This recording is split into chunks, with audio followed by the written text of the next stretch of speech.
Same schedule today, just as long as you feel good every day. That's Yeah, pretty much- yeah, no, that's a good thing. You know, with each day, it's good, and you know, we'll see how things go. But pretty happy with the way they've gone so far. How's your conditioning? I mean, you've been working pretty hard the last couple of days. You feeling pretty normal shape for this time of year? Yeah, I mean, the practices I've been in have been pretty tough, pretty intense, but I think everyone's kind of felt that way. So I don't feel like I'm too far behind there. But that being said, you know, hitting kind of throws a whole different element, and physical part of the game makes that a little bit more difficult. So skating-wise, that kind of thing, it's starting to come. But when you throw some contact in there, that'll be a new step.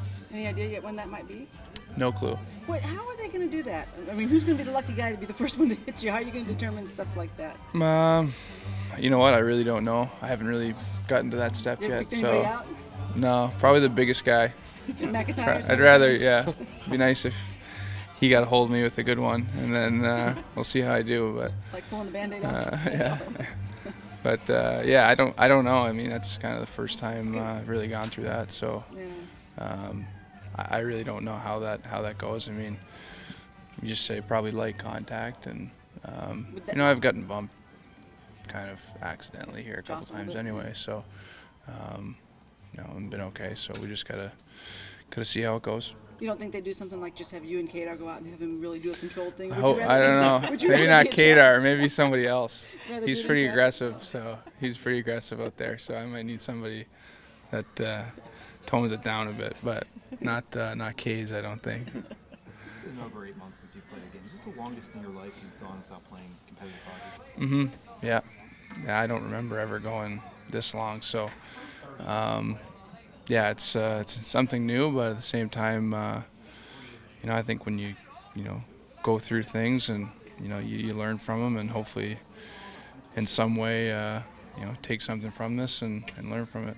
So you were probably playing the best hockey of your life before you got hurt. Do you worry that when you come back, maybe just for the sake of rust, if nothing less, it might take you a little while to Oh yeah. be at that level? I mean, Yeah, I mean, yeah, that's, you know, I'd love to be able to say first game I'm back where I left off, but Right. it's probably pretty unrealistic. And you know, I think it's fair though to want to get back there and understand that it might take some time. But that being said, that's where I want to be. So that's probably the best I've felt, you know, since I played in the NHL, and that's where I want to get to. So how long that'll take, I don't know, but I'm going to do my best to get back there as soon as I can.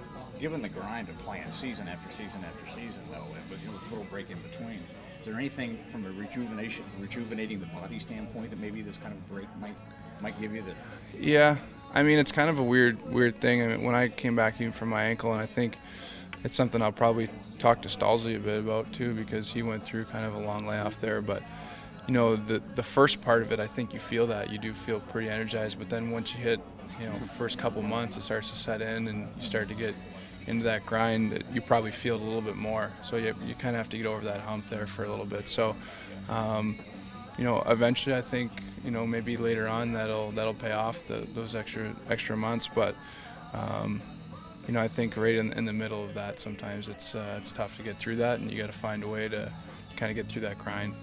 Or any sort of extracurriculars, I guess this is no trip to Europe, no outdoor game, no HBO here. Is it refreshing, I guess, for once to have a quote-unquote normal Yeah, schedule in that I mean, I don't know. I don't think we think about it either way. If we have something, we deal with it. If we don't, we don't, and try to make the most of the time we have. But yeah, I mean, I don't think anyone's even brought it up. It's the first we've even talked about is now. But it does seem a little weird that we haven't done anything. But it's also not a bad thing. You know, it's kind of the usual routine, and just kind of go about things the same way.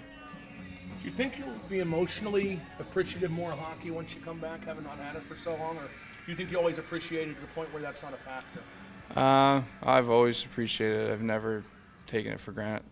That's one thing for sure. But yeah, I think it's like anything in life. You know, when you don't have it, you realize how much you miss it. So I think that's fair to say. But you know, for me, I don't think I've ever taken it for granted. But maybe in a way I will appreciate it. I think through this whole process, there's things I probably learned to appreciate more than I didn't before. So, yeah, I think that's probably fair to say.